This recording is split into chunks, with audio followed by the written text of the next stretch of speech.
There are moments in history when an idea appears like lightning. It does not ask for permission. It simply strikes, and everything that once seemed certain begins to burn. Friedrich Nietzsche was that lightning. A mind that refused to kneel before any altar. A man who looked into the sacred and asked, "Who created this holiness, and why?" He was not born to destroy for the pleasure of destruction. He was born to awaken. And to awaken a civilization built on obedience is to become its greatest danger. For Nietzsche, the collapse of morality was not a tragedy. It was a revelation. Because he saw that morality, as humanity had built it, was a prison made of invisible bars. Every should, every must, every sin, was a chain disguised as virtue. Human beings had learned to fear their own instincts, to distrust their joy, to silence their fire in order to fit the mold of the good man. But Nietzsche asked, what if goodness, as we know it, is only fear wearing a mask? He saw that morality had been invented by those who were afraid of life, the weak, the resentful, those who could not create and therefore learned to condemn. He called it the morality of the slaves, a morality that glorified submission, that turned humility into holiness, and made obedience the supreme virtue. It was the morality of those who preferred safety over freedom. And thus, humanity began to worship its own chains. It built temples to guilt, and called them churches of salvation. It crucified its instincts, and called it purity. Nietzsche dared to say what no one else would, that good and evil are not eternal. They are inventions. That what we call virtue may be nothing but domesticated fear. That what we call sin may be the suppressed pulse of life itself. He saw that the moral man is not the highest form of humanity, but the most tamed. The man who obeys blindly ceases to create. He becomes a shadow of what he could be. And so Nietzsche became the destroyer, not of faith, but of illusion. He shattered the mirror of false virtue, so that man could see his real face again. For centuries, the human being believed that morality descended from the heavens, that it was divine, sacred, absolute. But Nietzsche looked upward and saw only silence. He looked inward and found fire. That fire was called the will to power, the ancient pulse that pushes everything to expand, to grow, to affirm, to live. He realized that the instincts humanity had called evil, ambition, desire, pride, creativity, were not curses, but sacred forces. For without them, nothing would ever be born. To destroy morality, for Nietzsche, was to free the instincts from their cages. It was to remind man that he is not fallen. He is unfinished. That he does not need forgiveness. He needs courage. The fall of morality was, for Nietzsche, the first dawn of a new spirit. Because only when the old gods die, can the creator within man begin to speak. The philosophers before him sought truth in logic. Nietzsche sought truth in blood. They spoke of reason. He spoke of rhythm, of chaos, of dance. He saw that the human soul is not a system. It is a storm. And morality, with all its commandments and prohibitions, was an attempt to tame the storm of existence. But the storm does not want to be tamed. It wants to create lightning. When morality collapsed, Nietzsche stood before the ruins. Where others saw chaos, he saw possibility. Where others cried out for order, he whispered, "Create." Because destruction, for him, was never the end. It was purification, a sacred burning, necessary for something new to be born. He understood what few dared to see, that the end of the old world is the beginning of the real one. From the ashes of moral decay, Nietzsche dreamed of a new being, the overman, the Übermensch, the one who would dare to build values from within, not receive them from heaven. He would not need commandments. because his own soul would be law. He would not seek salvation, because his very existence would already be sacred. The fire that Nietzsche spoke of was not physical. It was the fire of consciousness, the inner flame that burns illusions, that melts away fear, and lights the path through the darkness of being. That fire is dangerous. It consumes everything false. It does not allow masks to survive. But Nietzsche believed that only through this fire could man be reborn. The old world wanted comfort. Nietzsche demanded intensity. He said, "Live dangerously," not as a call to recklessness, but as an invitation to depth, because only the one who risks himself discovers who he truly is. He saw life as a forge. Each challenge, each pain, each fall, a hammer shaping the soul. And he accepted this suffering not as punishment, but as initiation. For Nietzsche, pain was not the enemy. It was the teacher, the sculptor of consciousness. He wrote, "What does not kill me makes me stronger." And behind these words is not bravado, but a sacred truth. That strength is not the absence of wounds, but the art of transforming them into light. Every human being, he said, carries within the seed of the divine, but most prefer to remain asleep. They trade the fire for comfort, and call that surrender, faith. Nietzsche wanted to awaken the fire in humanity again, to remind us that life itself is sacred, not because it is peaceful, but because it is creation in motion. He saw the world not as a mechanism, but as a dance between order and chaos, between creation and destruction, between birth and death, and to dance with life. To truly dance, one must first face the fire within, because only when the old self burns can the Creator be born. Nietzsche knew that few would understand him. The world prefers comfort over truth. It wants saviors, not mirrors. It wants answers, not awakenings. But he offered only one thing: the fire of seeing. To see reality as it is, naked, raw, without divine anesthesia. To see oneself without the mask of morality. To see that freedom is not a gift, it is a burden. And that the price of lucidity is loneliness. But it is a sacred loneliness. The solitude of the Creator. The silence before the first note of the symphony. Nietzsche lived in that silence. He listened to the music that the world refused to hear. The song of becoming. He said, "Man is something that must be overcome." And in that sentence lies the secret of the fire. To overcome man is not to destroy humanity. It is to awaken what is divine in it. It is to go beyond the narrow horizon of fear, beyond guilt, beyond salvation. The old world taught man to bow. Nietzsche taught him to rise. He did not promise heaven. He offered earth, and the courage to love it. That is the birth of fire, when man no longer prays for light, but becomes it. There comes a moment in every era when the gods fall silent. Their temples crumble, their names fade, their promises lose meaning. For Nietzsche, that moment had arrived, and he dared to say what no one else would. God is dead. Not as blasphemy, but as revelation. The divine, imprisoned by dogma, had been suffocated by human hands. Nietzsche was not celebrating a murder. He was mourning a loss.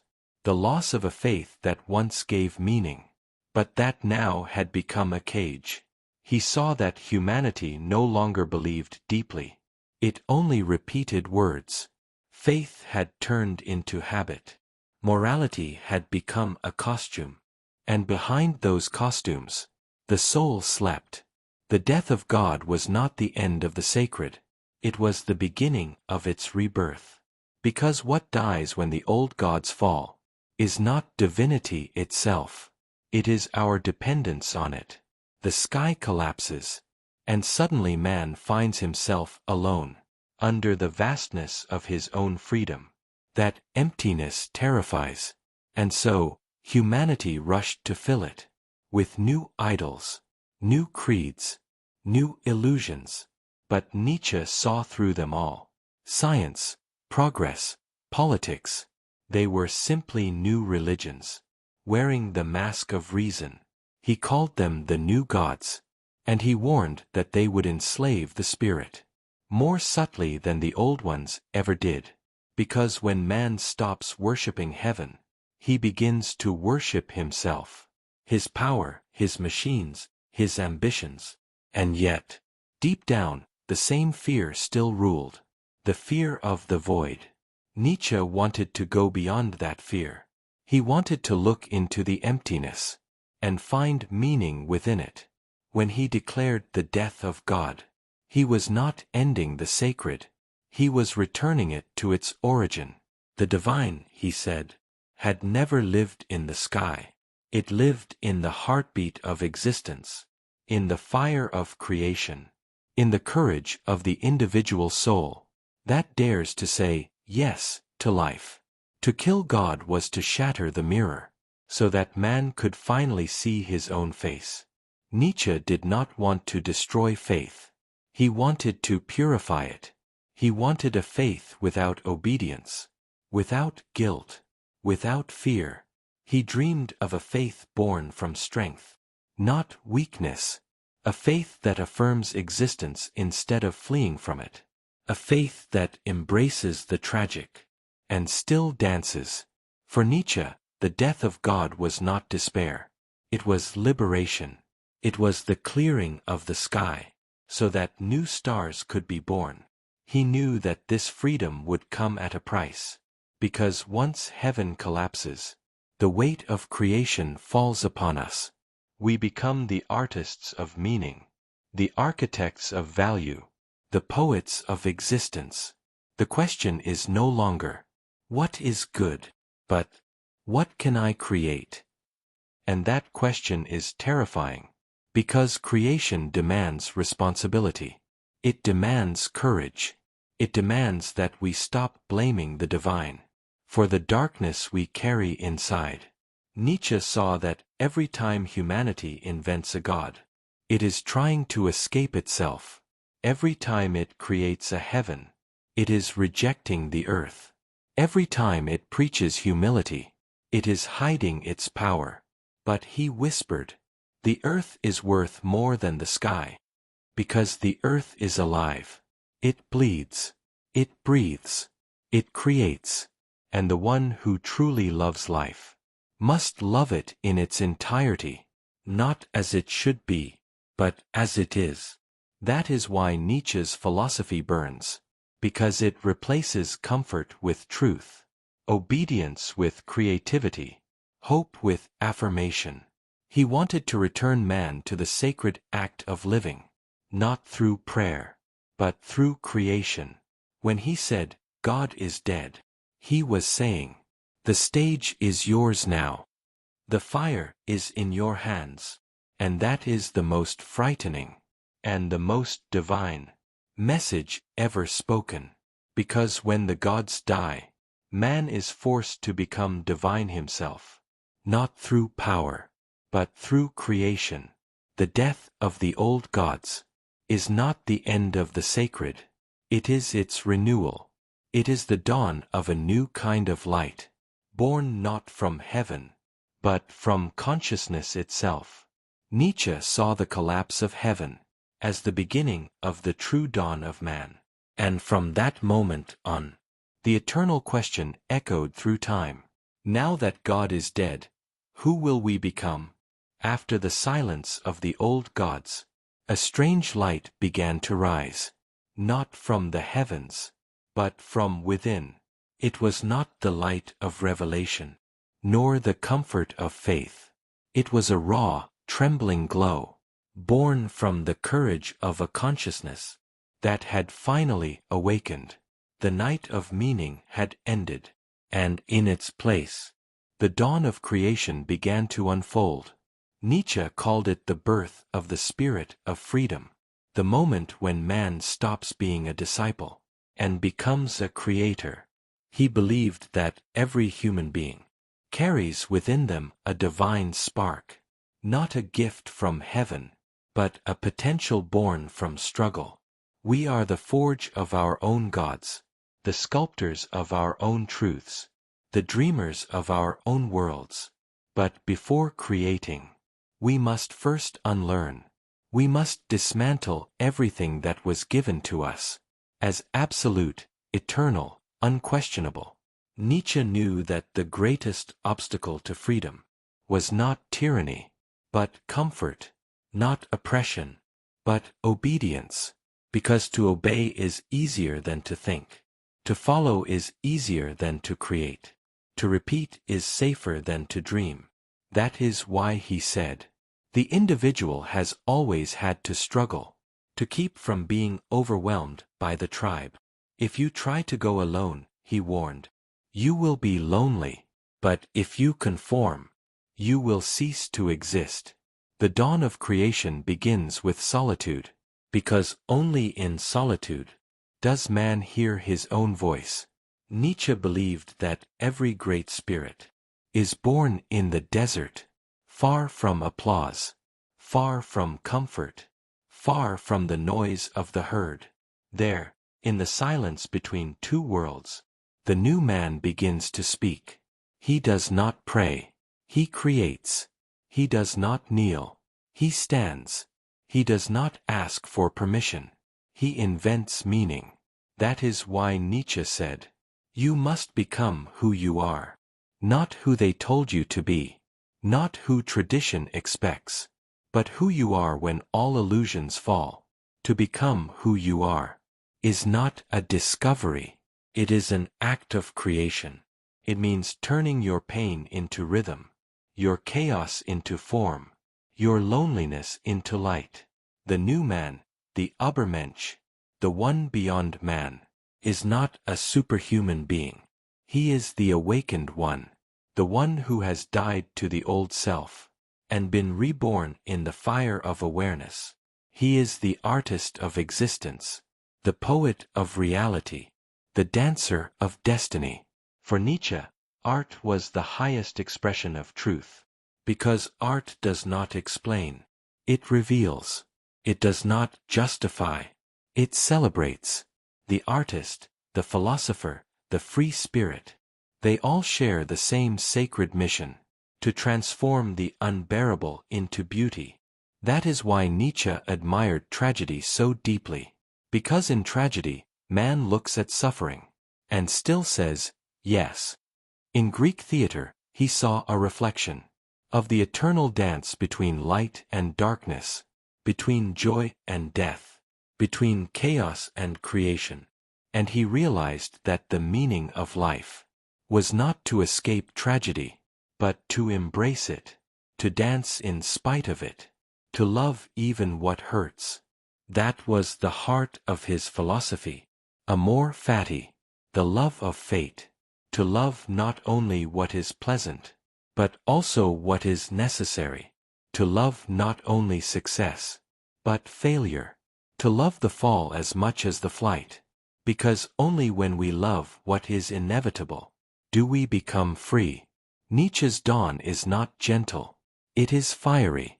It burns away the illusions that once gave us comfort.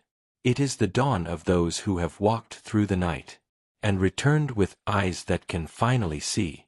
The man who awakens from the dream of obedience discovers the terrifying beauty of freedom, because freedom is not rest, it is creation. It is a fire that never stops burning. Nietzsche called it the will to power, not power over others, but power over oneself, the will to affirm life, to rise again, to create meaning where none existed. Every act of creation, he said, is also an act of destruction. The artist must break the old form to reveal the new, and that is what Nietzsche did with philosophy. He shattered the marble statues of morality, and in the ruins, he saw the birth of a new art, the art of existing consciously. He was not teaching doctrines. He was teaching courage. The courage to be. In the dawn of creation, the soul learns to dance again. It no longer seeks eternity. It celebrates the moment. Because eternity, Nietzsche said, is nothing but this instant, fully lived. He imagined a humanity that would no longer pray for salvation, but sing to existence, that would no longer seek heaven, but create beauty on earth. He dreamed of a world where every being would be both artist and creation, where life itself would become art. That, for Nietzsche, was redemption, not the redemption of sin, but of meaning, the redemption that comes when man stops waiting for the divine and becomes divine through the act of creation. Posso seguir agora como part v, the legacy of fire, onde concluamos ascenso, mostrando o impacto eterno de Nietzsche y como sua chama filosófica continua ascendendo conscientias 8 hoji. Facendo o video com intensidade e transcendencia? Time has passed. Empires have fallen. Faiths have changed their names. But Nietzsche's fire still burns.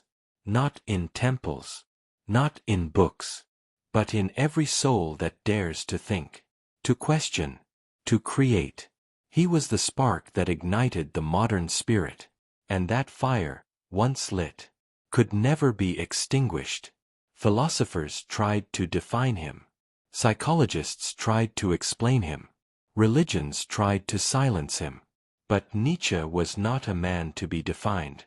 He was an earthquake, a storm in the heart of thought, a voice that still echoes through every century that follows. He came not to destroy meaning, but to return it to the hands of those who create. He came to remind us that the sacred does not live in heaven. It breathes through us.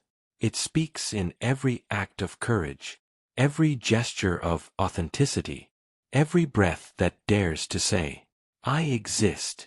The genius who destroyed morality was not an enemy of ethics. He was a defender of life. He knew that morality, when fossilized, kills the very soul it pretends to protect. That rules, when they forget their origin, turn into chains. And so, he broke the chains, not to throw humanity into chaos, but to teach it how to dance again. For Nietzsche, dancing was not metaphor. It was revelation. To dance is to say yes to life. To dance is to turn weight into rhythm. To dance is to embrace the infinite with a body. He dreamed of a humanity that would no longer crawl before its gods, but would rise and move with them, side by side, as creators, not servants. He imagined a future where art would replace dogma, where laughter would replace guilt, where creation would replace punishment. That is why his legacy is not despair. It is renewal. Nietzsche's fire did not burn to destroy. It burned to awaken. Because every flame, when it touches darkness, does two things. It consumes, and it reveals. And in the light of Nietzsche's fire, humanity saw itself for the first time. It saw its fears, its masks, its infinite longing for meaning. But it also saw its power, the immense, divine power of creating worlds within itself. That was his true message.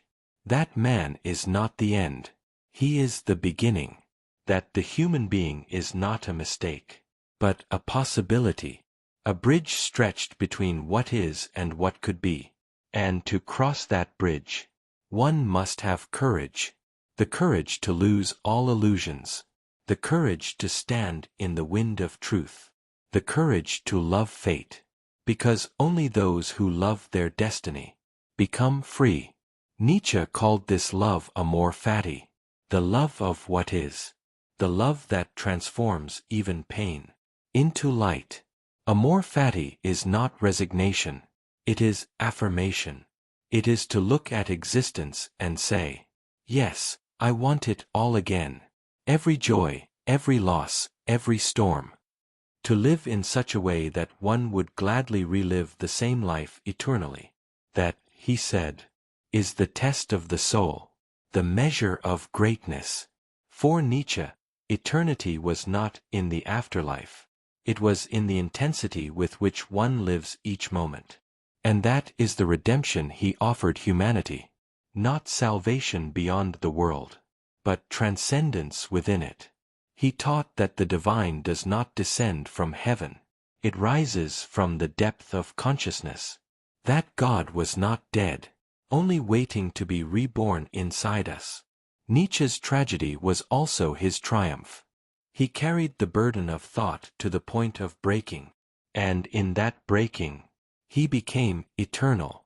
When his mind fell silent, his words began to sing, and that song has never stopped. Every time someone dares to think freely, to doubt what is sacred, to affirm life instead of fearing it, Nietzsche is there, not as a ghost, but as a pulse, a vibration that whispers, create, transform, live. He once said, one must still have chaos in oneself, to give birth to a dancing star. And perhaps that was his prophecy, because he became that star, born from chaos, burning with wisdom, dancing in eternity. The genius who destroyed morality did not leave ruins behind. He left seeds, seeds of courage, of creation, of consciousness, and those seeds grow wherever there is someone brave enough to ask, what if the meaning of life is to create meaning? Nietzsche's fire still burns in every artist who transforms pain into beauty, in every thinker who chooses doubt over comfort, in every heart that refuses to surrender to despair. He showed us that philosophy is not a refuge, it is a battlefield. That truth is not a prize, it is a flame, and whoever touches it will never be the same. In the end, his message is not of destruction, it is of becoming. He did not come to tell us what to believe. He came to remind us that belief itself must be reborn, that meaning must be remade each dawn, that the divine must be rediscovered in every act of creation. And as long as there is one human being who chooses courage over comfort, freedom over obedience, creation over fear, Nietzsche lives. He lives in the fire of thought, in the art of existence, in the eternal dance of the spirit that refuses to kneel. He lives in the smile of those who have seen the abyss and learned to love it.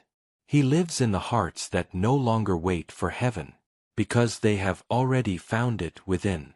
That is the legacy of Nietzsche, and the legacy of fire, because only fire transforms, only fire purifies, only fire gives light.